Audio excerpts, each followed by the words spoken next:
Hello बच्चों, कैसे हो। आज हम फ्रैक्शंस का दूसरा पार्ट समझेंगे। इससे पहले हमने फ्रैक्शंस पढ़े थे और इंट्रोड्यूस किया था फ्रैक्शंस क्या होते हैं। आज हम फ्रैक्शंस की जर्नी को थोड़ा और आगे लेके जाएंगे। आज हम देखते हैं इक्विवेलेंट फ्रैक्शंस क्या होते हैं। और अगर आपने अभी तक सब्सक्राइब नहीं किया है चैनल तो प्लीज सब्सक्राइब कर लें। Hit the bell icon and subscribe the channel. और ये जर्नी बहुत एक्साइटिंग होने वाली है फ्रैक्शंस की। इक्विवेलेंट फ्रैक्शंस क्या होते हैं? वो फ्रैक्शंस इक्विवेलेंट फ्रैक्शंस होते हैं which look the same, which look differently but have the same value। उसे हम इक्विवेलेंट फ्रैक्शंस कहते हैं। जैसे अगर मैं डायग्राम्स बनाऊं, ये सारे चार राउंड फिगर्स हैं। इसमें हमने एक पार्ट को कलर किया हुआ है। आप देख लो, इसमें हमने हाफ को कलर किया हुआ है और half as it is remaining है। हाफ को कलर को half as it is remaining है। इसमें हमने चार भाग में डिवाइड किया है, 4 पार्ट्स में डिवाइड किया है और 2 पार्ट्स कलर्ड है। तो the number of parts coloured is 2/4। और इसमें कितने कलर्ड पार्ट्स हैं? 3/6। Whole is 6, part is 3। Similarly इसमें 4/8। तो एक चीज आप फिगर से इन्फर कर रहे हो कि जो भी कलर्ड पार्ट है वो हाफ ऑफ द फिगर है। Half of the circle is coloured. लेकिन उनके चूंकि मैंने पार्ट्स में डिफरेंटली पार्ट्स किए हुए हैं, इसमें 4 पार्ट्स है, इसमें 2 पार्ट्स हैं, 4 है, 6 है और 8 है, इसलिए वो फ्रैक्शंस डिफरेंट हो गए। लेकिन उनकी वैल्यू सेम है। They are equivalent fractions. 1/2, 2/4, 3/6, 4/8 are equivalent fractions. Equivalent fractions obtain करने के लिए हमें न्यूमरेटर और डिनोमिनेटर को सेम नंबर से मल्टीप्लाई करना होता है। तो अगर 1/2 is the number, is the fraction, तो इसका इक्विवेलेंट फ्रैक्शन होगा 1/2, 2 into 2 which is equal to 2/4। 2/4 is the equivalent fraction of 1/2। तो इक्विवेलेंट फ्रैक्शंस वो फ्रैक्शंस हैं जो, इसका एक दूसरा पार्ट भी हम बोल सकते हैं, डेफिनेशन भी बोल सकते हैं, दूसरी तरह से कह भी सकते हैं कि वो फ्रैक्शंस जो सिंप्लीफाई होकर के एक वैल्यू पे आ जाए, सिमिलर वैल्यू पे आ जाए, वो फ्रैक्शंस इक्विवेलेंट फ्रैक्शंस हैं। या उनको जब कैलकुलेट किया जाए तो वो सेम वैल्यू आ जाए। इसमें 2 और 4 को जब हम सिंप्लीफाई करेंगे तो 1/2 आएगा। तो सिंप्लीफिकेशन पे जो रिजल्ट आएगा वो उसका इक्विवेलेंट फ्रैक्शन होगा। तो अगर कोई फ्रैक्शन a/b का है, a/b फॉर्म में है, तो हम उसे या तो मल्टीप्लाई करें सेम नंबर से या डिवाइड करें सेम नंबर से, तो हमें इक्विवेलेंट फ्रैक्शन मिलेगा। मतलब उसको हम n से मल्टीप्लाई कर दें या n से डिवाइड कर दें, where n is not equal to 0। n 0 नहीं होना चाहिए, तो वो इक्विवेलेंट फ्रैक्शन होगा a/b का। n कोई भी नंबर हो सकता है, बस n को 0 नहीं होना चाहिए। 3/5 के क्या क्या इक्विवेलेंट फ्रैक्शन हो सकते हैं? Equivalent fractions 3/5 into 2/2 is 6/10। ये एक इक्विवेलेंट फ्रैक्शन हो गया। 3/5 into 3 into 3 multiplied by 3 divided by 3, 9/15, ये एक और इक्विवेलेंट फ्रैक्शन हो गया। और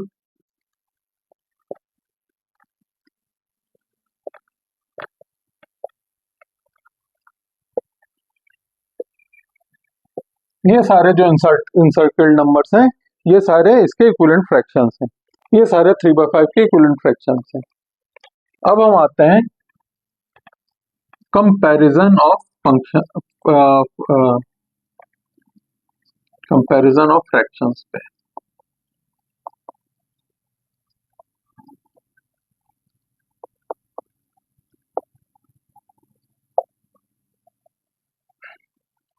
कंपैरिजन हम कैसे करेंगे फंक्शंस फ्रैक्शंस का? अगर वो लाइक फ्रैक्शंस हैं, जैसे 2/9 और 11/9, अगर इनको हमें कंपेयर करना है तो आप देख रहे हो होल पार्ट सेम है और लाइक फ्रैक्शंस में होल पार्ट सेम होता है और न्यूमरेटर जो पार्ट ऑफ द होल है वो डिफरेंट है। तो होल सेम होने की वजह से इन फंक्शंस को कंपेयर किया जा सकता है क्योंकि लाइक फ्रैक्शंस है। तो 11/9, अगर हम इसे लिखें लेट्स कंपेयर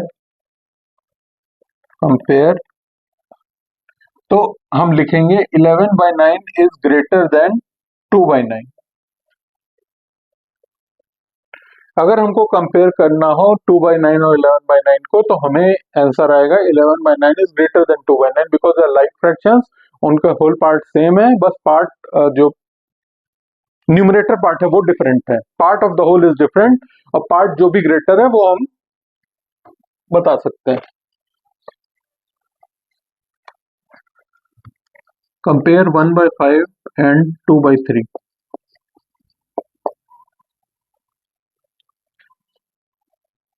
इसको कैसे करेंगे? Unlike fraction.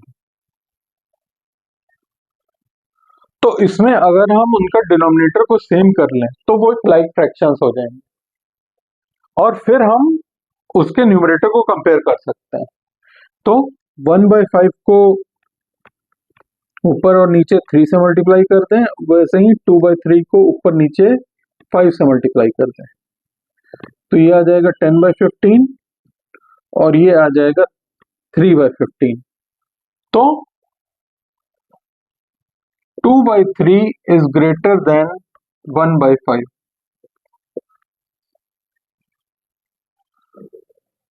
हमने ऊपर और नीचे 3 से मल्टीप्लाई कर दिया, इधर 5 से, तो हमें डिनोमिनेटर सेम मिल गया, यानी कि whole part is the same.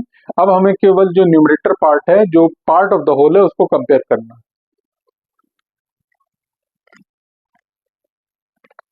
या इसको ऐसे भी लिख सकते हैं 1/5 और उसको क्रॉस मल्टीप्लाई कर दें, इसको इससे मल्टीप्लाई कर दें और इसको इससे मल्टीप्लाई कर दें, ये एक शॉर्ट फॉर्म है। तो जो भी नंबर आएगा, इधर आ गया न्यूमरेटर में 3 और ये फिर न्यूमरेटर को कंपेयर कर लेंगे 10, तो 10 इज ग्रेटर देन 3। इस तरह से क्रॉस मल्टीप्लाई करके भी हम फ्रैक्शंस को कंपेयर कर सकते हैं। और देखते हैं और एग्जांपल्स टच करते हैं। Compare 7/4 and 5/3।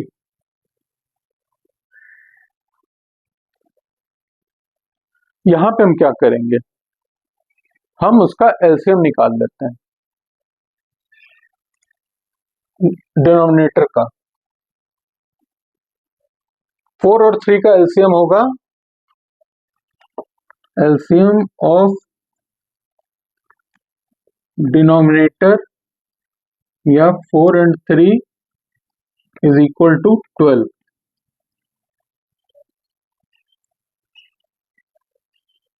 और दोनों में हम कोशिश करेंगे ये same denominator, same lowest common multiple निकालेंगे डिनोमिनेटर का, और फिर हमें ये पता चल जाएगा कि हमारा डिनोमिनेटर सेम आ सकता है क्योंकि हमने दोनों ही डिनोमिनेटर्स का एलसीएम लिया है।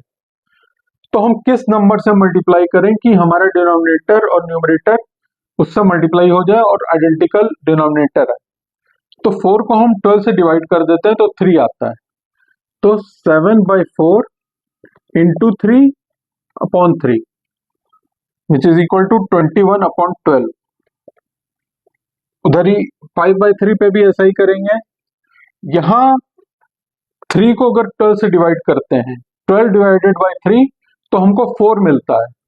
तो हम 4 ऊपर और नीचे मल्टीप्लाई कर देंगे तो हमें आंसर आएगा 20/12। ये दो हमको इवेंचुअल रिजल्ट मिले एलसीएम लेने के बाद, और फिर ऊपर और नीचे सेम क्वांटिटी से मल्टीप्लाई करने के बाद और न्यूमरेटर कंपेयर करते हैं तो हमें पता चलता है कि 7/4 इज ग्रेटर देन 5/3। अब हमें कुछ नंबर्स को असेंडिंग ऑर्डर में करना है।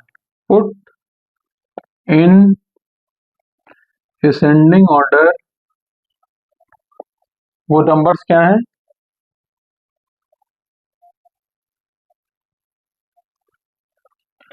9/16, 7/24, 3/4 एंड 5/8। हमारे सामने चार फ्रैक्शंस हैं, 9/16, 7/24, 3/4 एंड 5/8। इन सब के डिनोमिनेटर हमें इक्वल लाना है, तो उसके लिए हमको क्या स्टेप वन करना होता है? हमको डिनोमिनेटर का एलसीएम लेना होता है। तो ठीक है, हम एलसीएम लेते हैं 16, 24। एलसीएम कैसे निकालना है ये हम एलसीएम वाले वीडियो में डिस्कस कर चुके हैं। ये प्राइम फैक्टराइज करेंगे, 2 8 जा 16, 12 2 जा 24, 2 4, तो इसका एलसीएम आ गया 48। LCM of denominator is 48। अब हम देख लेते हैं किससे क्या मल्टीप्लाई करना है हमको। 16 3 जा 48, हम 3 से मल्टीप्लाई करेंगे ऊपर नीचे, तो हमें कॉमन एक कॉमन डिनोमिनेटर सब में देखने को मिलेगा, और उसी नंबर से हमको ऊपर भी मल्टीप्लाई करना होगा। तो 9 इंटू 3 और 16 इंटू 3, ये पहला नंबर हो गया 9/16 के लिए। दूसरे नंबर का क्या हो जाएगा? इन दोनों सारे नंबर्स को रीराइट कर लें। 24 2 जा 48, 24 इंटू 2 एंड 7 इंटू 2, और 3/4 को देखते हैं इंटू 12, और 5/8 इंटू 6। इसको पहले नंबर को हमने 3 से किया, दूसरे नंबर को 2 से मल्टीप्लाई डिवाइड किया, तीसरे नंबर को 12 से किया, और चौथे फ्रैक्शन को 6 से मल्टीप्लाई डिवाइड किया, तो हमें एक कॉमन डिनोमिनेटर मिल जाएगा।